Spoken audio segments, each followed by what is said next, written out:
Bonjour, bonsoir, l'heure à laquelle vous nous suivez, cher Internet. Votre homme serviteur, Jared Grand Homme de retour. Voilà, là nous sommes précisément au château d'eau, à la ville de Pointe-Noire, comme d'habitude, la vie océanique. Hein? Place Maché Kambichi Azalaga. Voilà, on reçoit aujourd'hui, mesdames et demoiselles, messieurs, cher Internet, ladies and gentlemen, on reçoit l'un des meilleures voix du Congo. Et quand je dis l'un des meilleurs, c'est l'un des meilleurs. Alors tout à l'heure, Togo Van Nana et Togo Solola. Mais entre-temps, vous le savez, notre émission a deux jingles. La jingle interview et la jingle news. On va commencer comme ça à la jingle news. Donc, je veux demander au caméraman multi-option, multi-digital, Gastel digital, tu peux faire la magie et on revient. Tout à l'heure, la famille.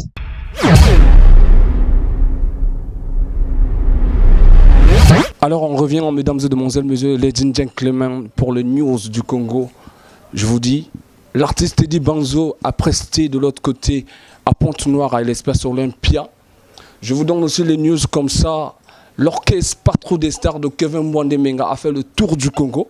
Il a fait Pointe-Noire, Doligi, Brazzaville et même Oyo. Et aussi l'orchestre de Zebira Zatata, tout suprême lampadaire Roga Roga, a fait aussi le tour avec la brasserie du Congo pour son 70e anniversaire. Et on revient aussi le 29 octobre de l'autre côté de Kinshasa, l'artiste Fali Lipupa du Cap La Merveille, star de martyr. Voilà, mesdames et demoiselles, messieurs, les lots de Baba News et Belete, Topé Sabino Ramouké, parce que il y a à dire, il y a à boire et à manger. Dans le recin Abino Sikoyo, là-bas, Palin, Bana Moukil Mobimba, Bana Monde entier, Nengra Lobaka. Votre homme serviteur, Jared Grand M.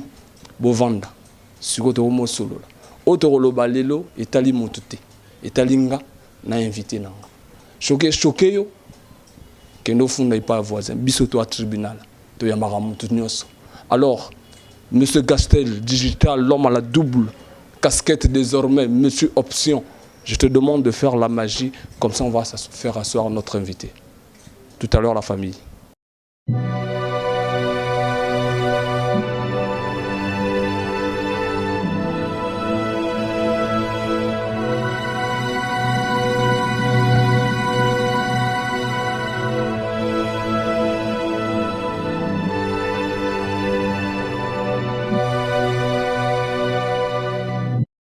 C'est lui qui tient le clé de la mort. Il est le premier et le dernier. C'est lui qui est, qui était, qui vient. C'est Jésus-Christ le Tout-Puissant. À lui soit la puissance. À lui soit la puissance. À lui soit la puissance. Au siècle des siècles, Amen. Émission Carrefour des Stars.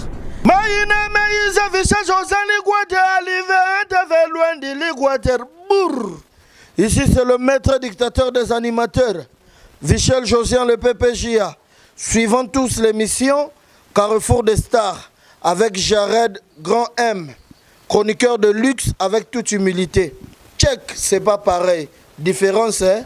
Y en a. Mon beau garçon, la mélodie de la sape.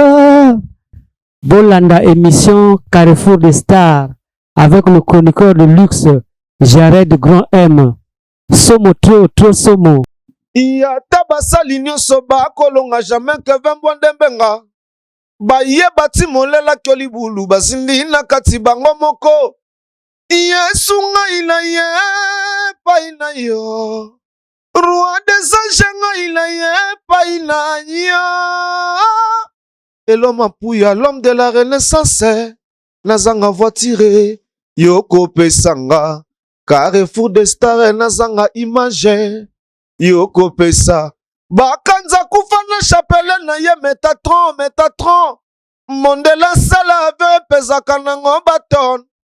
Kasi alembana na ye kolongo la chapelle. Na kingwa bakanza abuka yeyo mutaleki abuka zate mutakomena sabuka zate po mutakogenga sabuka zate parce abuka mutaleki ba chanteur tout ba betaka na bokesa bat na kobuka nzambe parce que naza nzambe naza abuka mwana nzambe. Alors bana ya monde entier bolandaka émission Carrefour des Stars chez le Prince Larin TV officiel avec les chroniqueurs de luxe. Jarin de Grand M. Yango!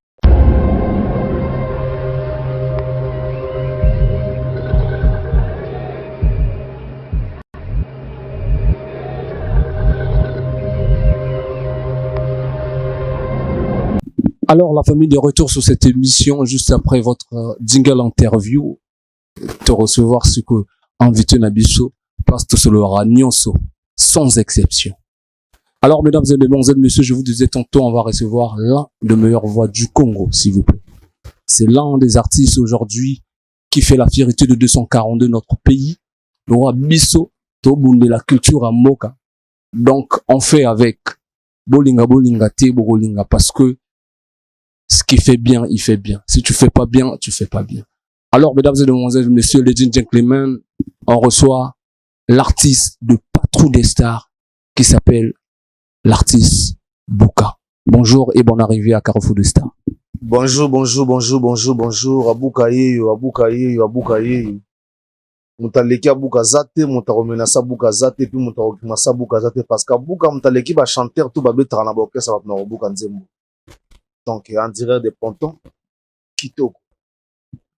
Ah, Malamoro bandit déjà Marambo yo, Gastel Digital. Mais à part ça, santé, nil. Santé pena kitoko, santé pena kitoko. Donc, depuis qu'après maintenant Kevin Mwandi Mamouta kitoko. Alors, l'artiste en 246, to nenga to sera na ba émission tout. Première question.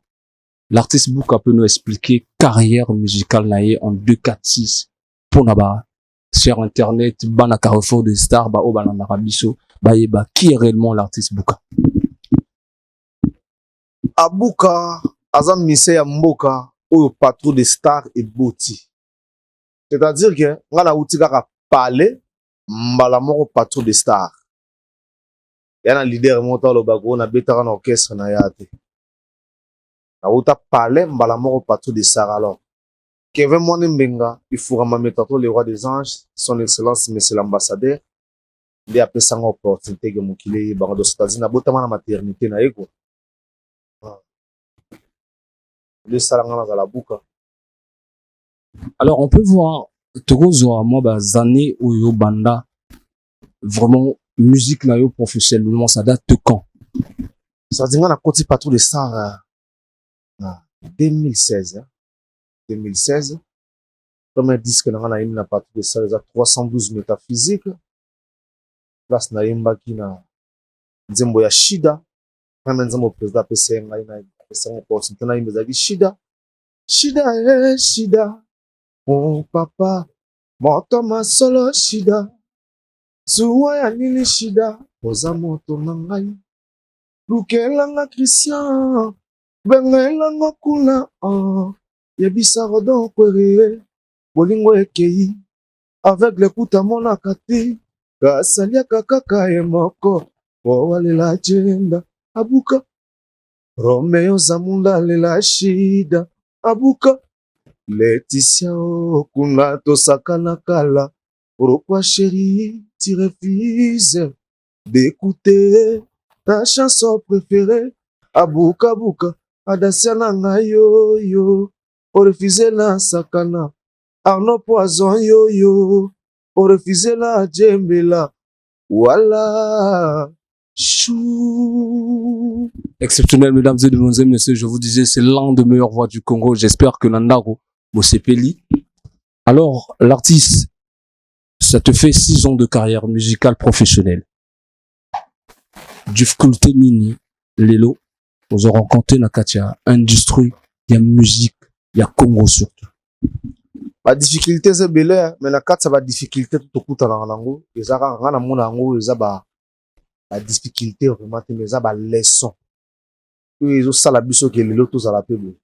Parce que ceux qui occupent na passe mo boité et aux la passe pour y ba maîtriser mon connaissance goya. Au moins mamto sur no oyo le dignitaire au Pumba Samaran Jaïb Marambo. Donc au Kira chance aïe maramto sur la haut les conseillers maramto sur la bango tout ba bien donc c'est-à-dire que ma difficulté c'est belé mais ma merveille ndé l'équipe sur ma difficulté n'est belé pour le poto fan na no boui na plateau na yo oyo yambangai l'espace, la merveille, chimère Alice. C'est-à-dire que, où il y a la grandeur, il n'y a pas trop de ça. Aux importés pas dans les merci, président Kevin Mwande Bengali Fourama Métatron, les rois des anges. Exceptionnel. Je salue comme ça l'homme qu'on appelle Kevin Parfait, mon apoto, il y a vrai. Merci na aide au Yozopesa pour la Carrefour des Stars. J'oublie pas le producteur reconnu par l'État français, Serge Office. Non, merci, super. Na Otu Bozo Salara pour na Bisso et Obosa la culture en Boka. Serge Office Production. Moutounanga, donc on a une chance au Kira, les conseillers Moutounanga. Et nous avons au Pumba, le dignitaire, ça m'arrange. Moutounanga, ya palais. Tesh Gongara Marambo. Presque la manager Marambo. C'est-à-dire que, bana ya Ponton, bana ya Congo, bana ya monde entier, bon continuer à consommer les kundu. Mais à suivre, hein. Et tu recommandes, tout à l'heure, tu recommandes. Alors, Bouka l'artiste. Tu recommandes, c'est quoi, on a n'ingara boye, tant tu bandit di solo boye, tu développer moi boye, bana ba bio, après ce que tu recommandes, c'est qu'on a ba vif du sujet. Parlons de Patrouille des Stars. Aujourd'hui, ça te fait 6 ans dans Patrouille des Stars. Obima combien de fois? Na Oramboka.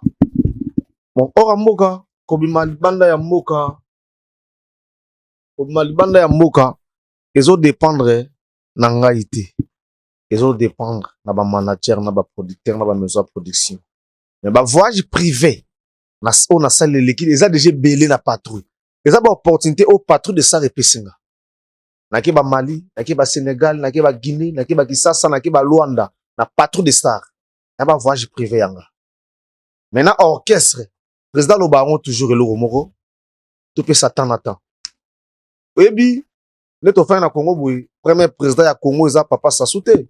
Avant président Sassou Denis, Sassou Nguesso Zala, tu vas léguer le président. Mais à ça, il y a un bon mot. Ça, c'est comme ce qu'on a. Alors, aucun de l'Iban des Arobongate, papa. Pafanga pa na vivara bien ko leka bato bakinda rappel libanda bayaka. Ba libanda mso ya ba matalana, yalo ka papa na ndaku, bana ba liete mais azo panza azo mela masangi belé libanda na bato. Mwete ka buzoba.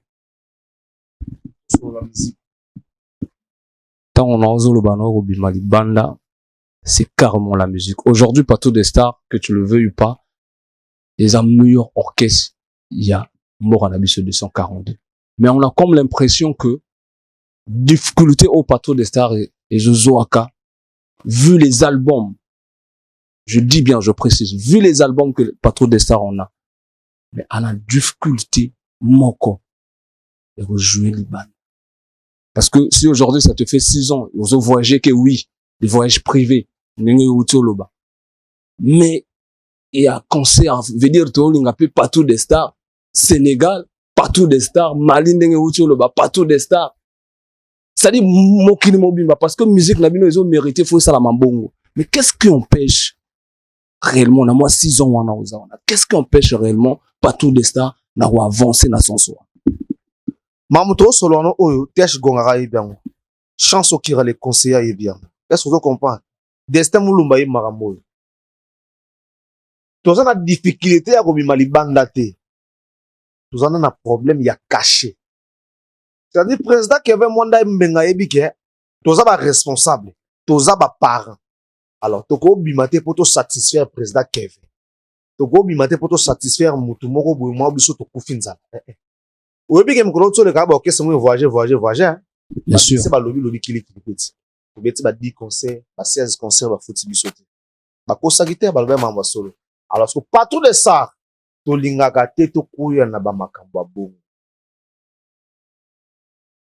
Et ça société de travail, tout voyager, tout faire la rabache babiso.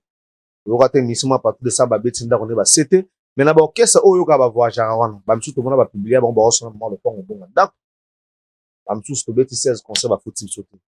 Soki kaka ko bonga ya vie ya moto na ba voyage. Yana ba voyager. Ba bonga pété. Ba musu ba voyager pété ma bonga. Au mona, ata pa mère Alice. so tuni pe mambo to nanga a voyager ne pe mingi te papa pe asa na liste ya bato bazo bonga. Donc les seuls orchestres, l'orchestre le plus discipliné c'est pas tous des stars. L'orchestre le plus stable c'est pas tous des stars. Et l'orchestre le plus aimé c'est pas tous des stars. Donc patron mukolo mona muko patron ko bima. Ba leader mususu ba osala ba AVC. Parce que tout va complet, toi na nzembo, toi na danse, toi na mabina, toi na instrument betara bien et puis tara ne la santé normale. Mission oyo nzamba sala ye na goût ya lilala abuka. Tala ni. Maramoto boya, polémique. Mais dans la Carrefour des Stars, comme je le dis, on va tout dire dans cette émission sans exception. Nazonga susu. Sexy Boga akenda wapi?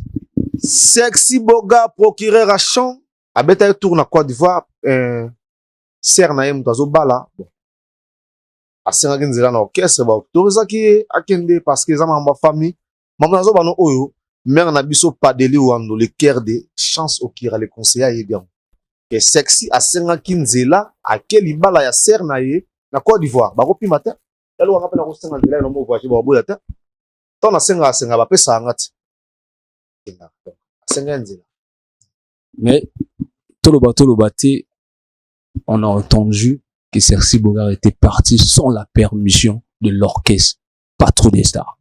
Et ça, Bato Belé, que j'éteins le nom de l'émission Oyo, Yebaki, qu'il était parti sans la permission. Qu'est-ce qui fait qu'un orchestre qui est discipliné, comme tu viens de le dire, et ça l'a surpris dans ma Ningawan?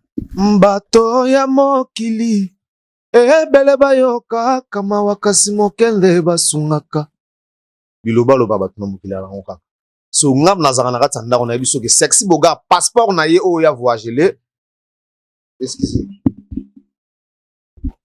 zongo passeport nanga na ye voyage non orchestre ebimisi epesinga natina pushi tango tozo zonga et zongi pas secrétaire général Octave Mbinyama et Fandi Panaye. C'est ça qu'on va voyager na quel passeport? Parce que ça me décale passeport. Est-ce que vous comprenez? Doyer à solo na ba chef, ba valider dossier na ye, ba zu passeport ba PC à voyager pour l'orchestre. Kolanda kabilo ko bat balo bana ba bala bala tengo to yina na pa en pamba. Alors, mesdames et demoiselles, messieurs, vous comprenez que ça c'est la vérité. Nous on a la recherche de la vérité, d'informations. Biso mon salon, on a biso ils a topé sa information, ou ils a réel. Donc ce que Kazo et mon ami, faut topé cela, bah mélomane et musique congolaise, hein, vérité. Alors, on va revenir sur ta carrière. Si on pouvait juger la carrière aujourd'hui de l'artiste Bouka, talentueux, l'un des meilleures voix du Congo, si on donne la note sur 10 de toi-même, analyse personnelle, olingi totia au combien? Mon makoto komis koso na milobeli nga bato ba ya lobaka bongo te nga mutu na sengi na bi analyse personnelle na yo parce que moto tout na mokili même quand tu fais des choses dans la vie il faut savoir analyser au salara analyse personnelle ya vie na yo bas objectifs oyo linga ko atteindre na 2022 tant to comme na fin d'année faut ça là-bas analyse personnelle donc nga mutu na sengi yo analyse personnelle na yo Arnaud Pozogi question on en fait Jomi Chabuka 10 sur 10 Jomi Chabuka 20 sur 20 Jomi Chabuka 30 sur 30 Jomi Chabuka 150%.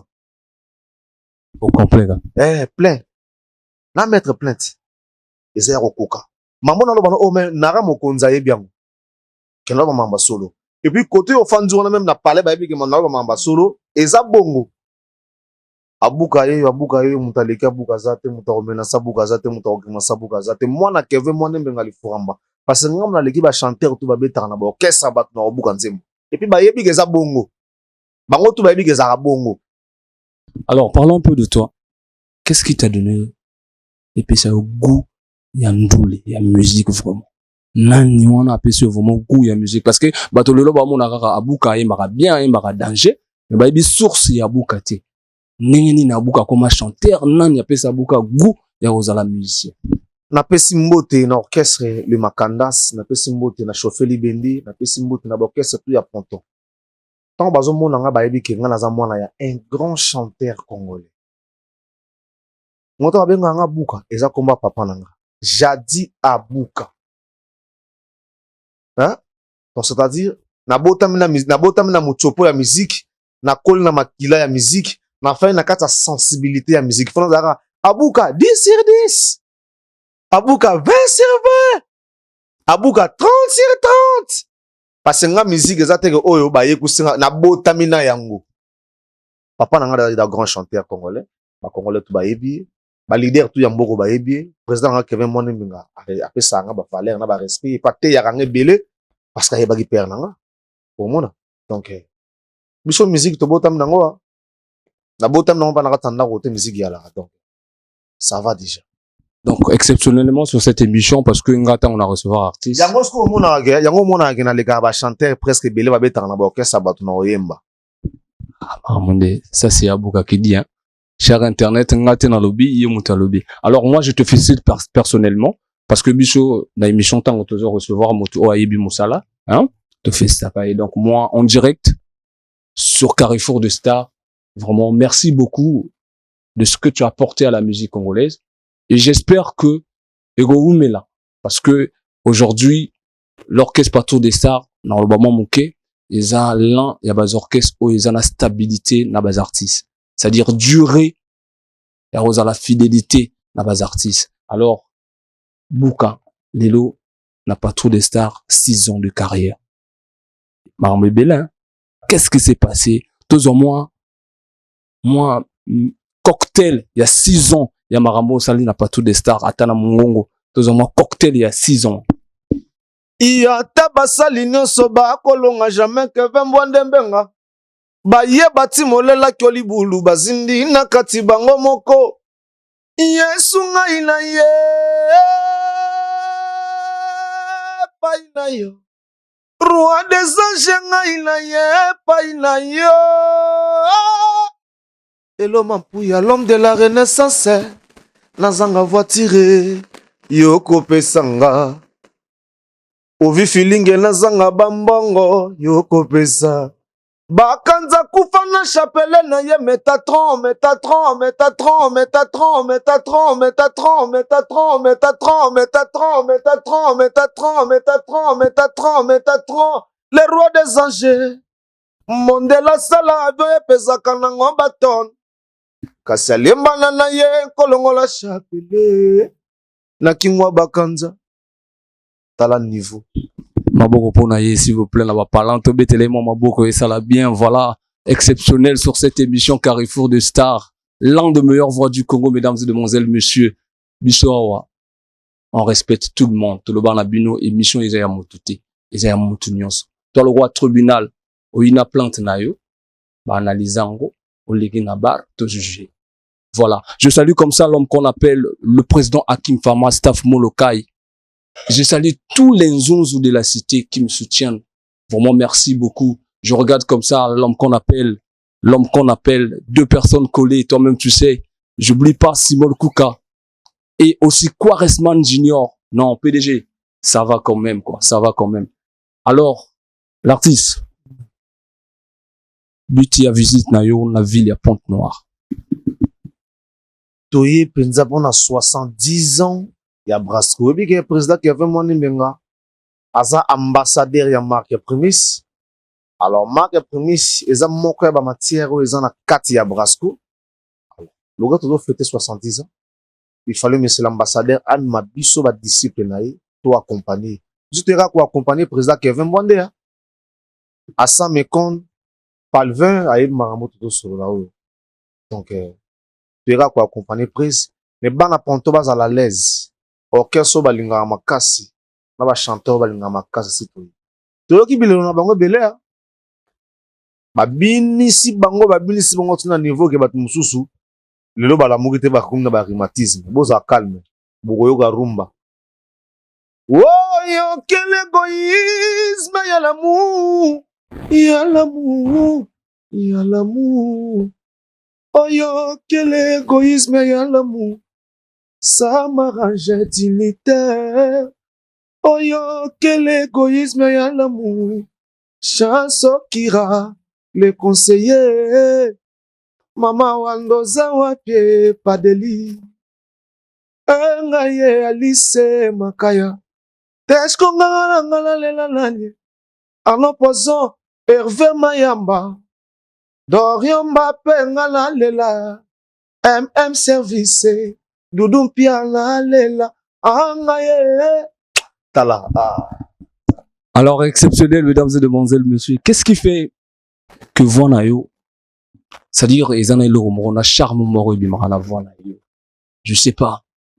Ils en ont naza discipliné na voix na melaka bimela melati na lobaka biloba lobati nazwaka temps ebele ya repos dans biloba la ba pe bibisa ravo yala ba mission boza ba conseil ba artistes à Congo yala ba mission so la moki tongo abanda ko tonga ba na quartier tipo ka me bon pe vote la soto so na la moki dana parler na so na la moki na pesi ba tumbote na suka agali bo so télé la télé so si hôtel la télé du temps na prier après na koti ko tanga ba livre na ça permet que na loba mingi te pona battre la voix dede naza na kati ya makamba ba chéri te parce qu'on a kati ba chéri et go leo pe succès a passé bien sûr succès a passé alors baton balanda ba chéri balanda ba pose à la fidèle pour permettre yo travailler au moment que Kevin Mwane mengali furamba tilelo azara likolo parce que ça discipliné et puis ministère pose à moi repos moi trop pour na rappeler wa olia na oya olia te là souvent on a toujours intact c'est parce que na c'est discipliné na ba makambo belé bat ba fanda nga ba yebi dia na makambo belé nga na sala raté parce que naza guerrier combattant ya mboka na tambola na drapeau ya pays mais il faut naza toujours prêt ya on que place na le carbone na oye mandé wana. Alors l'artiste Bouka comme je disais tantôt Bossali Tour il y a le Congo mais je sais pas entre Brazzaville et Oyo il y a là qui moment moro vono il y a là qui na cassure moro makasi mais après au du micro au yembi mais d'une façon exceptionnelle c'est crâne en nini parce que je sais que beaucoup de chanteurs ceux qui là qui na taille vono yo wana balinga ba koka ko yembate c'est-à-dire que oyebi ezaki na Brazzaville elle est na Brazzaville na yembi il faut simbiter pour ça qui m'a balobi Bouka il faut simbiter pe mi savoir parce qu'il y a qu'à savoir le tout le monde a pas guitariste ça doit beta maraté fil ya kanango mais ba fan yo ka ba fan balobi ni président Kevin ayemba ka bongo président mais vous aussi matalité ayemba ka bongo mais tant au public bi oyemba ka bongo ça dépend de la mettre plein vous allez à Bouka 10 sur 10 vous allez redailler parce qu'il y a qu'à savoir mais il faut en stratégie na manière au sala ke kasi rwane yo kanate c'est ça qu'on appelle la professionnalisme on est des professionnels kana baginaza Bouka na bando mo bon et puis on a eu micro pour la deuxième fois le public est déjà satisfait mais voix ezalaki ya redailler na voix normale ya voix et sali caprice nango et simbité mais tellement public et sinazaki obligé faut satisfaire public malgré cassir nanga parce que ça musala to médecin nanga to ba tic-tac ni na to soit que voix et senga rapper repos faut senga oye mutu faut ba voix na yo mona na boy na za bene intact so on a poussé au rapena na kei donc et après c'est quand ba massa oyo ba yemba rapper ba budara ba biso ba yeba kama bango bien te ba yeba ke ba bongisa kaka so vous aussi mbaté c'est discipliné kana mama mike et aux en bien. Et ça l'engaille bien. Jared Grand M. Donc, c'est la première fois que tu as mais autour sur la guitare. Merci beaucoup. Exceptionnellement, une émission exceptionnelle demande qu'on salue des gens exceptionnels. Je salue comme ça l'homme qu'on appelle le président Guicharaï, le papa de Ndinga Delva. Je salue le latéral gauche du Congo, Romaric et tout. Non. Exceptionnellement. Et ça l'a bien, quoi. Voilà. Et je salue la grande famille, l'un des meilleurs mutuels de Pointe-Noire, la grande famille Canal+. Merci na soutien, merci na courage na bino, obozo pesaranga, et salanga force. Staff Papillon. On est ensemble. On revient avec l'artiste, Likundu et Bimi. Alors, ce qu'on sur la Likundu. Apport na yo na Likundu. Dans sa analyse par rapport à albums YouTube les cas. N'engino juger déjà ba moi ya dikunu. Nga bakobo mangai pona linga patrouille des stars.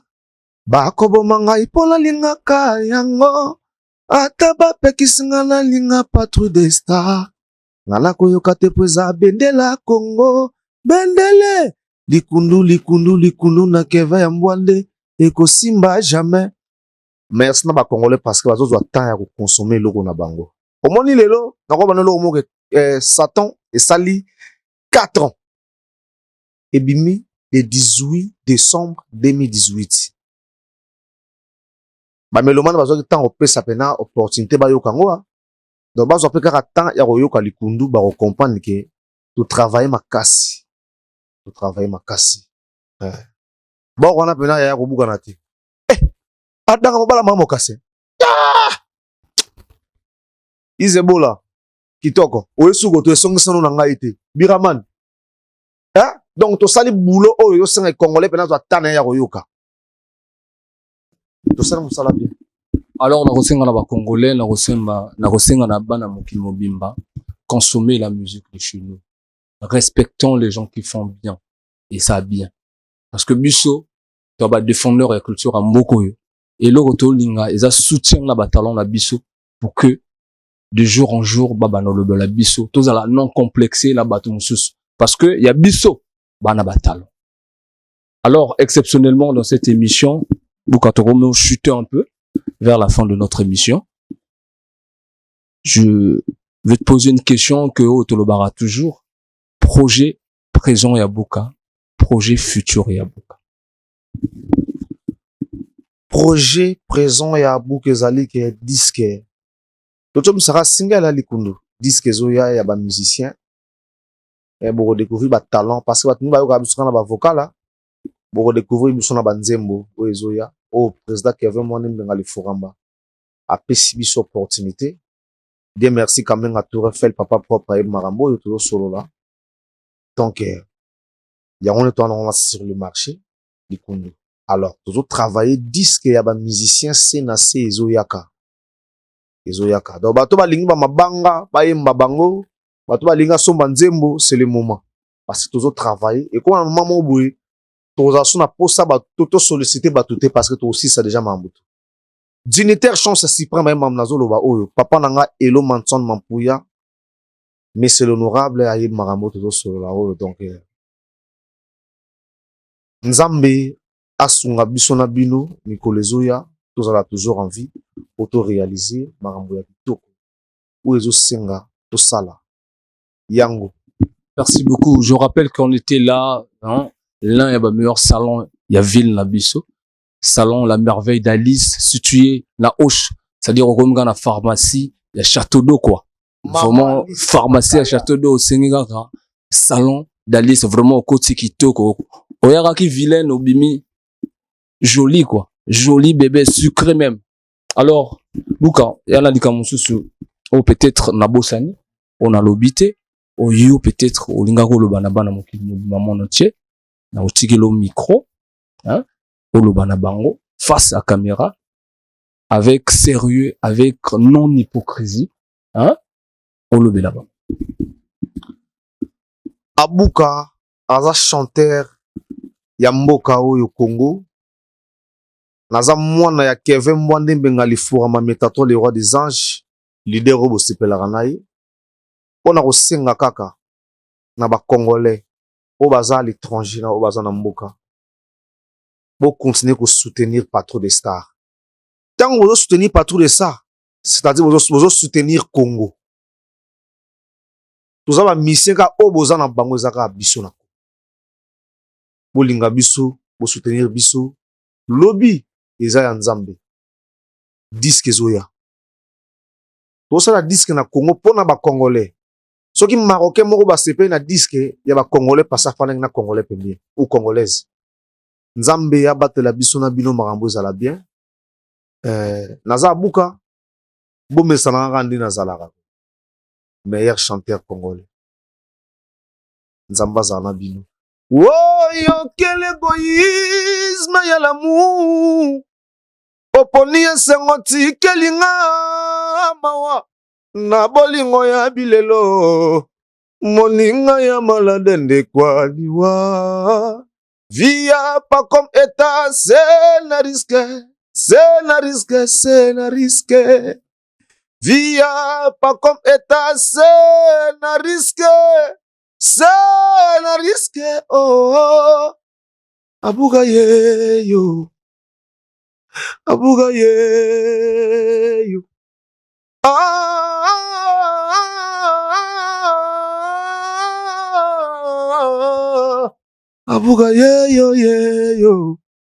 Arnaud Poisson yeyo Chance Okira les conseillers Samaranger le dignitaire Chance suprême le dignitaire Taché Gongara garçon d'Elix Arnaud Poisson l'homme de Shida Dieu merci Kamenga yeyo Maman Ando Padeli Maman Lise Makaya Prince Lare Manaja Nanga ye Abuga yeyo. Exceptionnel, mesdames et demoiselles, messieurs.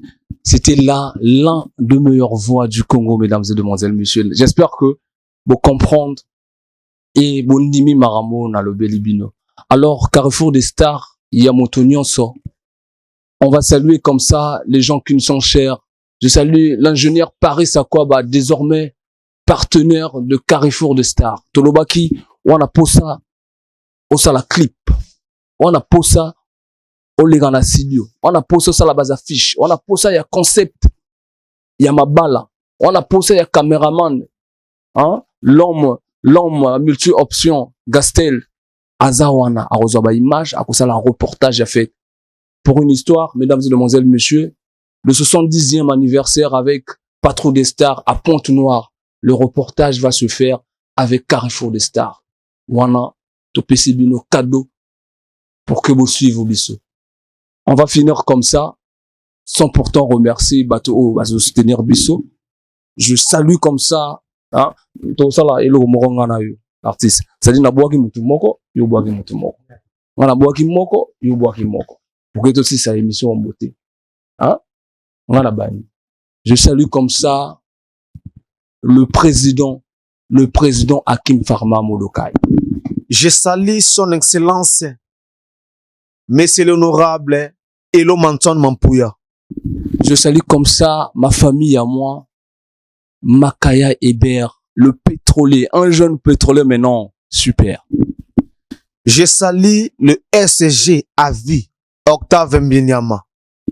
Je salue comme ça Juffin, mon neveu personnel, c'est la famille.